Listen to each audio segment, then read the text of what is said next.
Welcome to 360 Community Sports. I am Alex DeLaverson, and with me is James No Doubt Dotson. James, how are you doing today?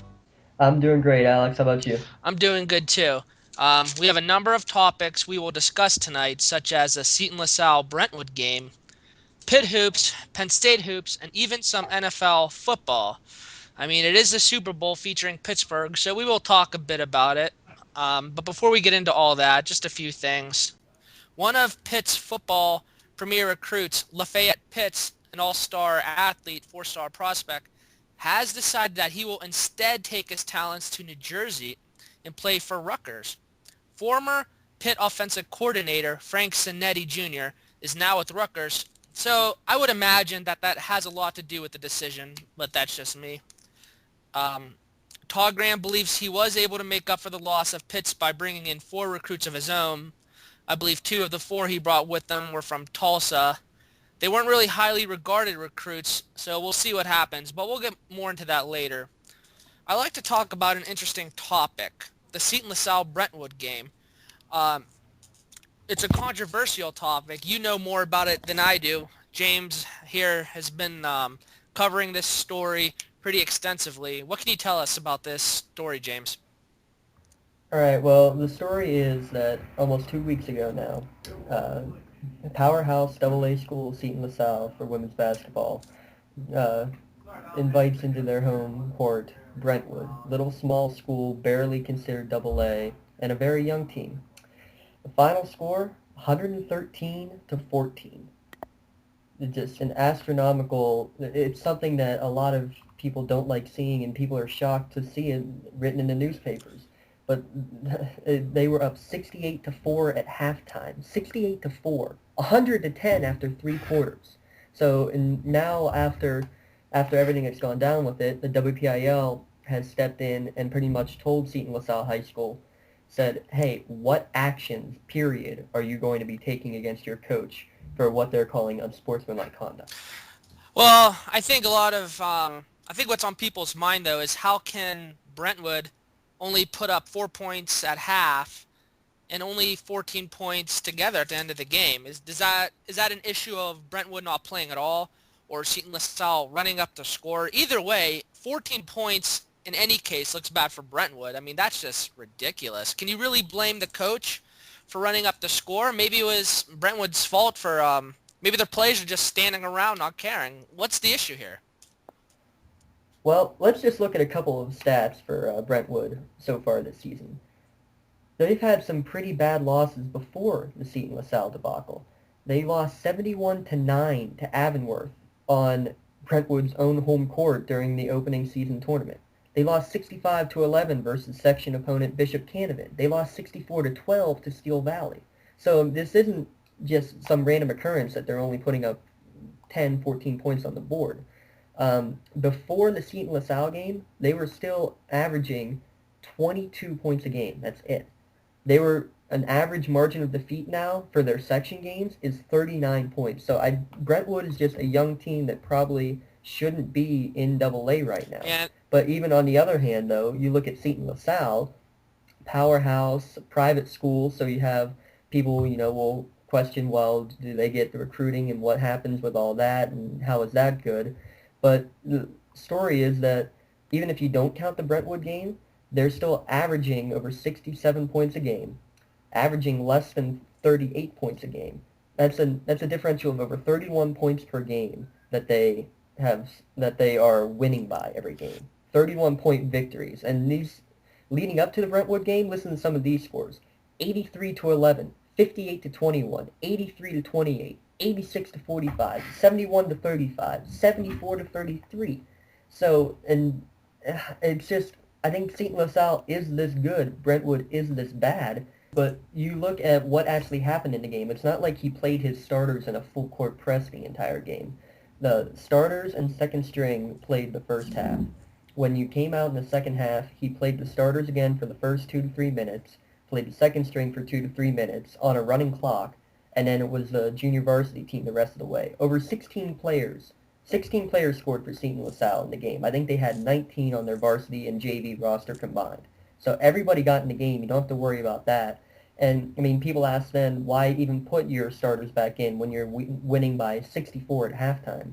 Well, the reasoning behind that is you want to go and you want to have your players still feeling like it's a regular game, which obviously it's not when you're up by 60 points. But you still wanted to be in that mindset of, okay, we're taking this 10-minute break at halftime. We're going to come back and we're going to get into the game again. So that's why you plays to begin with. But I mean, I think that just makes this story a lot more in depth than what people are just looking at by looking black and white in the newspaper. Well, regardless if Brentwood's that bad or Seton Lasalle is that good, a lot of people are upset that Seton Lasalle still put up over 100 points. A lot of people are complaining, why didn't they put the foot on the pedal there? We posted about this on our site. We got a few comments. Nathaniel A. Main states, maybe Brentwood should get a better team. What action is the WPIAL and the PIA taking against the Brentwood coach for being such a failure? How would you respond to that, Dodson? Well, I think he definitely makes a good point, except for the fact that just some schools aren't meant to have good basketball teams. Well, I mean, that doesn't mean that the coach can be blamed when he doesn't have good players to be able to do anything with it. So I think it's a little over the top, but I think definitely, yeah, you have to blame what sort of talent and what sort of coaches you have in the Brentwood as much as you have for what you have coaching and talent-wise at Seton Lasalle. Yeah, exactly. Richard Crawford from Shenango Valley, Pennsylvania writes to us, there is something wrong with running up the score if the game is out of reach. Coaches are to teach sportsmanship to their players. What kind of example is this? This is the coach Bill Belichick of women's hoops. Well, it kind of seems that way, but I mean, you also can give the coach a little bit of benefit of the doubt. This is his first year as a head coach at Seton LaSalle, so I mean, I'm not making excuses for him, but I mean, you got to give him a little bit of leeway. But I also think, though, that Richard is exactly right, that you need to be teaching sportsmanship, number one, always in high school sports. I mean, there's a reason the WPIAL and the PIAA reads a sportsmanship rule to the players before every single game. And I think what kind of example is this? This is an example of what not to do, but I also think that you can look at this could have been much worse if the final score had ended up being 80-15 and with the whole last quarter and a half being the Seton LaSalle players just standing up at the top of the arc and playing keep away and not even looking to score. We have another writer. This is a stronger comment, you can say. Lindsay from Newcastle writes to us, this happened in Dallas about 2 years ago. The coach was fired, and I believe the team ended up forfeiting their 100-0 victory. It was on the national news, so you think the Seton LaSalle coach would have enough sense to not let this happen again. In my opinion, they should can him. Wow, that's pretty strong words. Well, it is, and there's a couple other little side things to the Texas story. I actually had not heard about this. Thank you, Lindsay, for bringing this one up. I had to look it up for myself, and yeah, it definitely made national news. In January 2009, the Covenant School in Dallas beat Dallas Academy 100-0. And according to the Covenant coach, he said, quote, "It just happened." Well, apparently they just kept the pressure on, full court pressure, until they scored their 100th point. And what's even worse is this Dallas Academy, the team that lost, they're a school that caters to students with learning disabilities. And they had 0 varsity girls basketball victories in over 5 years. So just this absolutely terrible thing. And it wasn't even like the Texas basketball or sports league asked them to forfeit the game. Covenant School's principal and superintendent, they asked the league to allow them to forfeit the victory because they said, quote, "Victory without honor is a great loss." And I think that's a quote that we all need to take away. Victory without honor is a great loss. That's something that should be going on everywhere. And I actually give great props to Covenant School for being able to step up and claim responsibility and clean up their mess. They got rid of the win, and they fired their coach. Yeah, I like that quote too, and I feel the same way you do. Richard Crawford writes back in response to Lindsay, I would disagree with firing him However, I would like to hear more from the coach on the situation before I think any discipline action should be taken on the coach. 113 to 14 does seem fishy, regardless if it is fair or not. And I think the email from him, it basically describes how I feel.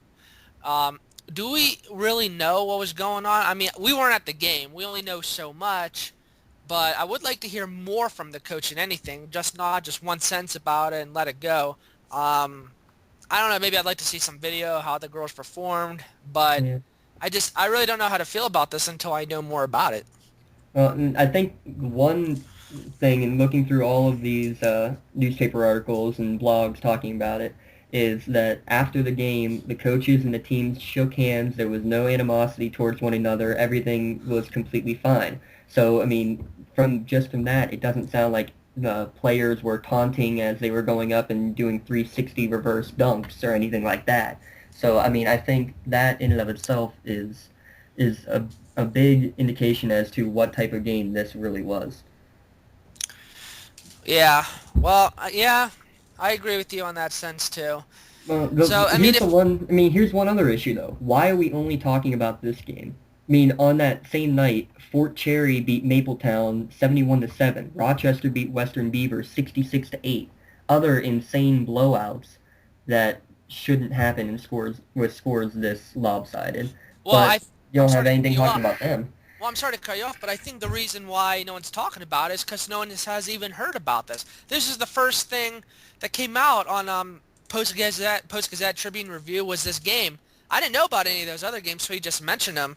Now that those games come out, I mean, it's wondering, is this like a typical score for a women's hoops game, or what is this? It seems like they're playing teams at a lower division. Yeah, well, I've heard Western Beaver's name come up twice as getting beat badly. They lost also by 72 points to Seton Lasalle earlier in the year. And then, yeah, here losing by 66 to Fort Cherry, or 64 to Fort Cherry. So, I mean, I think that, yeah, just especially in women's sports in high school, there's just a big I don't want to say like a lack in some areas, but I think there's a big gap between being a bottom road team to being the top team in a state. Seems And like when there's you, not yeah, enough. Yeah, it seems like there's not enough talent to make everything proportioned. well, Um, yeah. And when it, you have these Catholic schools that, I mean, whether you want to say it or not, quote unquote, recruit their players to be able to come in there, and then they play as a single A or double A size school with the talent of triple A and quad A teams. I mean, I don't want to say it's not fair, but it's definitely not fair to those younger teams who are just out there to have fun because they know they're not going to win, and it's going to turn out that you're going to get embarrassing scores like this. well, I think our own Greg Bachero, who's still not able to join us because of work-related issues, I think he said it best. One thing is absolutely certain. There was absolutely nothing positive about this outcome. Well, I mean, I think he's right there. I mean, look, we're talking about it. So one way or another, maybe coaches should just put the foot on the brake just to prevent this type of controversy. I mean, nothing, like Greg's saying, what good's coming out of this right now? Nothing. The only good coming out of it is that we have something to talk about. Well, I And mean, yeah, I guess that's true. but I'd love to coach someday, but I go through the same issue. If I'm in that situation, yes, I want to say that I would put my foot on the brake, but I'm not going to tell my kids just to stand and play keep away because I think that's just as embarrassing. So I don't know. I think we're actually going to learn a lot about this. They actually have to play again here, February 7th at Brentwood. So I mean, we'll see if there's any. I'm sure there'll be lots of coverage on that game when it happens. We'll have to see what happens if Seton LaSalle's ladies can even just make it out of there alive. I'll tell you what, I never thought I'd say this, but I am absolutely pumped for high school women's hoops. So that game's got me all wound up. I can't wait to see what happens.